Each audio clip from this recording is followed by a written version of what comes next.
Honestly, I get it. I have been there and I got out of it pretty unexpectedly as well. And I thought about it and I realized what it really was that got me out of my anxious attachment style into a more secure style. But I'm gonna say that it's not a quick fix, it's not something that you can just implement today and it will change tomorrow.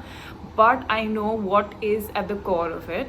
And I just want to say that it's completely fine if you feel like you're in a anxious attachment with your significant other, or if you start liking someone, you start getting anxious, or you start wondering if they like you back, and you really crave that reassurance and you really crave feeling that you are good enough for them, because somewhere you don't feel that way and you think that they should make you feel that way because they claim to want you, they claim to love you, so they should make you feel secure, right? Otherwise is that even love?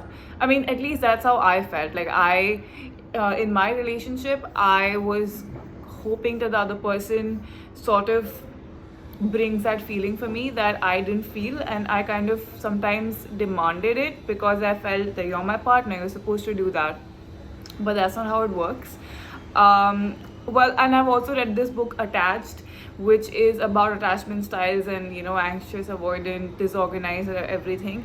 I realized that I was avoidant in some relationships and I was anxious in some relationships. Lately, the last few relationships, I was anxious, and in my teenage years, I was mostly avoidant. So, first of all, I want to say that if you're anxiously attached, you are also emotionally unavailable. You are unavailable to yourself because a lot of the times, you're not okay with a relationship not working out because you think that if it doesn't work out, it means something about you, like you are inherently unlovable or something like that. And that feeling drives you because that's like a very uncomfortable feeling to be with. You don't want to experience that and you fear experiencing that, so you do everything it takes to ask for reassurance, to try to control things and all of that stuff, which eventually ends up not working out for you. I mean, how is that working out for you? Do you enjoy it? I don't think you do. I mean, I did not enjoy it.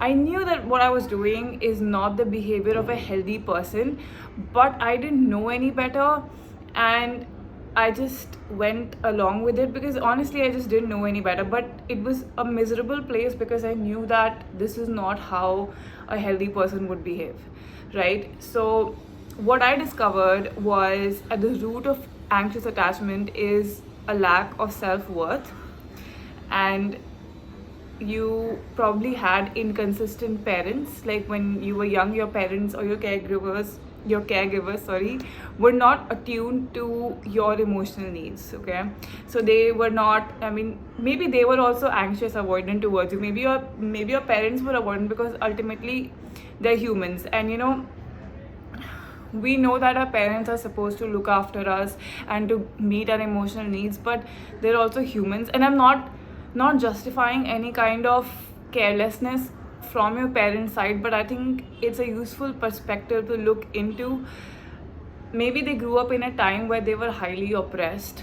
Maybe your mom was highly oppressed. She did not have an option, she did not have the internet, and she just was oppressed, and she could not handle you the way that you deserved, and you developed these feelings of not feeling worthy for love, and not focusing on your life, just like love being so important and lack of love meaning something's wrong with you. Because when we're children, that's what it usually means. We feel that something's wrong with us, and we're still living from our child state when we are engaging in these anxious behaviors and trying to chase relationships, trying to chase love. And that's, let me tell you, that's an illusion. It's not how things are. Maybe the person you're with really really loves you, but you're doing everything possible for them to fall out of love with you. I mean, maybe they just hate the fact that you are making them, you're leaving no choice for them, you're suffocating them, and they want to be with you, but you're not letting that happen. And honestly, at the bottom of it all is a lack of self-worth, and that is usually related to most of the things. Like if you're an anxious person, I'm sure that you are anxious even in your friendships, even in your workplace, and it's something that affects all aspects of your life, right? So the way to heal this is to work on your unworthiness wound, which you probably got at some point in your childhood. And you can do this through a lot of ways. But it's really important to understand that the sky is not going to fall if someone doesn't love you. It's not going to fall. You can carry on. Trust me, trust me. I used to feel that if the person that I really, really love does not feel the same way about me. Also, people have different ways of showing love, and sometimes they would not show it the way that I understood it, but for them, they were showing as much love as they possibly can, and I completely rejected that. So, also, when you're anxiously attached, you make the other person feel rejected. And basically, what I was saying was, yeah, you need to work on your unworthiness wound and know that the sky is not going to fall. You can still carry on, you can still have a great life for yourself.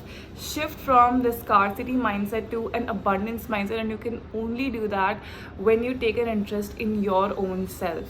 You know, you are a whole person with a whole consciousness. There's nothing different about you, and like, you're not inferior than anybody else. You're at par, and you have these amazing aspects that you need to fall in love with. This is a huge world with billions of people, 8 billion people. I think I'm not that great at GK, but 8 billion people out there, and if not this person, there will always be someone else. It doesn't matter if you're 40 years old or 50 years old, there are people who are good, who will love you. And honestly, love only matters when you give it selflessly, you know, not when you are giving it to get something back.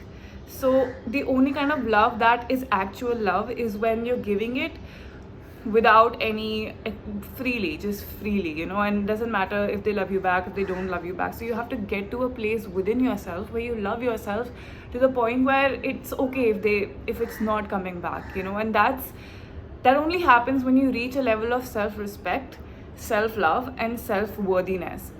Well, I did that with the use of affirmations, sleep affirmations. They are amazing, and especially like just before you're falling asleep, if you listen to affirmations, they will go straight into your subconscious mind, because your brain is working like that, in theta or alpha. I guess I don't know, but like, I just know it works.